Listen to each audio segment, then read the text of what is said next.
문학 지망생은 아니었고요. 전혀. 내가 누구인가라는 어떤 처음 인식을 갖게 된 17, 18살 때부터 미지의 세상에 대한 어떤 호기심, 그리고 그런 어떤 존재하는 가치에 대한 미학, 이런 것들에 대한 어떤 소통 욕망, 그런 것으로 인해서 무엇인가를 쓰는 행위는 계속 했던 것 같아요. 대학을 프랑스어와 문학 전공을 했는데요. 대학 시절에 문예 어떤 현상 모집에 대학생으로서 참여를 했다가, 그때 시를 썼는데요. 시가 뽑힘으로써, 거대한 어떤 문학이라는 하나의 세계에 눈을 뜨게 되었고, 그것으로 인해서 전통 순수 문예지의 기자가 되었어요. 처음 쓴 어떤 긴 산문이 소설로 데뷔가 저의 어떤 존재의 원형 같은 것인데요. 죽음이 항상 가까이 있었어요. 그러니까 다른 사람들보다 아주 이른 나이인 10서너 살 때 백혈병 오진을 받았고, 그때 내가 죽을 수도 있다는 직접적인 메시지를 이제 겪게 된 거죠. 그때 이쪽과 저쪽에 대한 경계가 확연히 나누어졌고, 그때의 어떤 죽음 의식이 저를 사로잡았고, 그것이 거꾸로 어떤 삶에 대한 치열성으로 전화되기까지는 그런 유한성에 대한 어떤 나름의 탐구, 그런 것들이 소설이나 시 이런 쪽으로 표출이 되었던 것 같은데요. 그것은 정신적인 것에 오히려 경도가 됨으로써 그것을 극명하게 대신 앓는 어떤 현상으로서의 몸, 그런 부분들이 병신손가락이나 혹은 아주사선 중독에서의 치통, 실성증, 이명증, 이런 저도 모르게 대놓고 직접적인 건 아닌데 자연스러운 흐름에서 그런 어떤 조화롭게 나온 것 같아요. 제가 처음 소설이라는 것을 썼을 때와 첫 소설집을 낸 이후로도 아주 오랫동안 저의 의식은 시인의 어떤 의식이었고, 시인적인 기질이 아주 많은 사람이었던 것 같아요. 그래서 세상의 어떤 크고 작은 잡다한 것을 큰 힘으로 그려서 보여주는 소설이라는 그릇이라기보다 어떤 없는 것에서 있는 것으로의 어떤 미적인 창조, 행위로서의 예술이라는 그런 좀 특이한 감수성으로 소설을 만지고 또 살았던 것 같아요. 그런 것이 기본적으로 내용면에서 보면 어떤 무엇을 쓰느냐라는 것과 마찬가지로 어떻게 쓰느냐, 그것이 저에게는 아주 중요한 어떤 화두로 자리 잡았고요. 내용면에서 보자면 처음 제가 죽음과 가까이, 그리고 10서너 살 때 바로 내가 죽을 수 있다는 그런 원초적인 경험과 더불어서 제 무의식 속에 자리하는 결핍의, 완전 결핍의 세계가 있는데, 그게 아버지의 부재예요. 저는 17, 18살 될 때까지 완전히 반쪽인 그 지점을 자연스럽게 모르고 그리워할 수도 없는 어떤 인간이 되어 있었던 거죠. 저는 광장과 거리보다는 어떤 밀실, 도서관과 소극장, 강의실에서 거의 많은 시간을 보내는 매우 개인적인 성향의 그런 인간이었고, 그래서 세상의 부조리와 죄의식으로 시작된 한 장으로서의 문학의 내용은 변함이 없죠.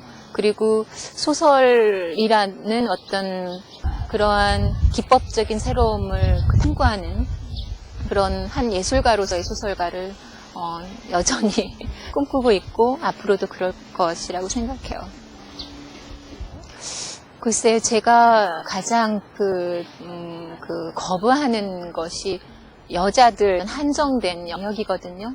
저는 여자 인간으로서의 한 영혼의 불균형함, 혹은 상처, 이런 부분들을 특징적으로 쓰는 작가이죠. 이 세상에 놓여진 한 존재에 대한 나약함과 혹은 그 나약함이 거꾸로 엄청난 그 힘을 발휘하는 한 그 경계, 풍경을 소설 속에 그리는 것이죠. 그래서 초점은 여자들의 상처, 어떤 개인적인 자잘한 일상의 상처라기보다 근원적인 그런 세상의 존재로서의 그런 탐구라고 할까요? 그러니까 인간 세상을 다 제가 그 박물학처럼 그릴 수 있는 것은 아니고 제가 군더더기 없이 시는 아니지만 시와 그 주변적인 그 어떤 글쓰기로서 어떤 예술로서의 그런 장면들, 뭐 무대도 될 수 있고요, 뭐 역사도 될 수 있고 그러한 속의 인간, 그럼에도 불구하고 제가 좀 더 진정성을 갖고 진솔하게 그릴 수 있는 인간이 정체성으로 보자면 여성이기 때문에 여성적인 여성인 사람들이 많이 인정하는 것 같아요. 매혹점보다는요, 어떤 계기가 있었고요. 계기라는 것은 제가 1998년, 99년 아주 그 정말 작품으로도 그렇고 소설가로서도 그렇고 한 인간으로서 굉장히 그 정처 없이 그 방황하던 시절이었는데요.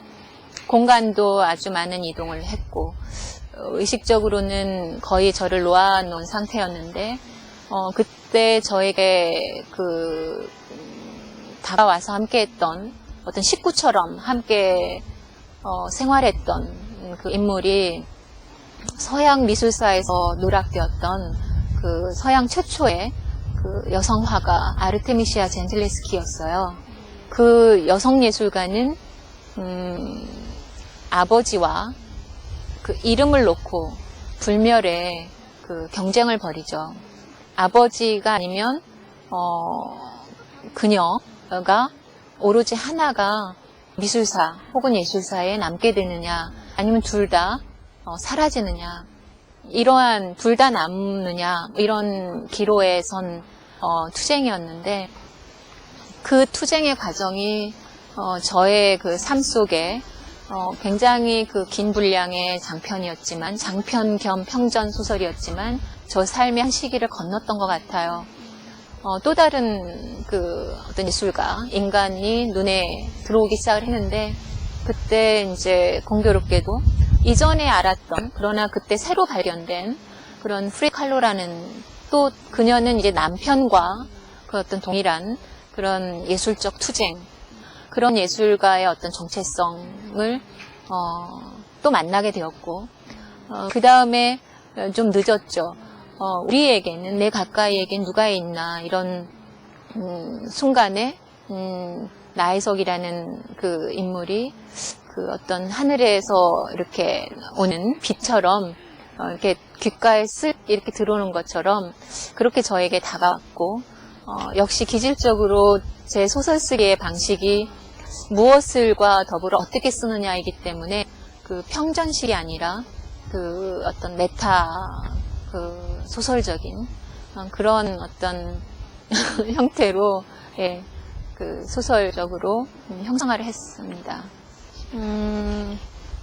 그림, 화가, 작품, 그리고 아주 많은 곳을 다닐 때 주로 가는 곳이 미술관. 한 번도 아니고 여러 차례 계속 가는 어떤 곳이 미술관 혹은 작품, 그림 앞인데요. 서재에서도 마찬가지로 글을 쓰거나 아니면 다른 집안일을 하는 틈틈이 어떤 작품을 펼쳐보고 있죠. 저도 그게 무엇인지는 정확하게 말하기는 힘들고, 그게 바로 그 어떤 저의 어떤 기질인 것 같고요. 그 색감, 그리고 어떤 미에 대한 사랑인 것 같아요. 갈증하고는 조금 다르고요. 향유, 어떤 그런 속에서의 어떤 고향감, 그리고 자극도 많이 받고요. 그리고 마음이 편안해지고 위안도 많이 받고요. 정화가 되고요. 그래서 정말 아름다운 작품, 뭐 그림이나 음악이나 영화를 보면 저도 그와 같은 어떤 창조를 하고 싶고요. 예, 그런 열정 옆에서 숨쉬고 있다는 것 자체가 굉장한 지복이라고 생각을 해요. 예. 파리라는 곳은 일반 사람들이 생각하는 그런 어떤 이국의 그 예술의 도시 그리고 동경의 대상 이런 것으로 보다는 한국에서의 그 경주와 마찬가지로 저에게는 본향의 의미예요. 그곳을 20년 넘게 오가면서 어떤 세계에 대한 그 안도감 그리고 고마움 그리고 그 천년을 무형의 상태로 상상할 수 있는 그런 어떤 공간으로서의 무한성 이런 것들이 저에게는 아주 큰 혜택을 줬어요. 위로가 되었고 언제 가도 제가 보고자 하는 길, 언덕, 건물이 그대로 존재해요. 그리고 또 한 가지는 제가 가장 힘든 시절을 파리와 경주에서 보냈다는 것이죠. 물론 거기가 이방에 나선 도시이기 때문에 아무리 제가 마음속 깊이 가지고 있다 하더라도 편안한 공간은 아니에요. 삶으로서. 그러나 그러한 그 낯선 그 편안하지 않음이 오히려 저를 치열하게 깨어있게 했던 것 같고요. 한 시절을 건너게 해준 공간 중에 하나로서 저에게는 의미가 큽니다.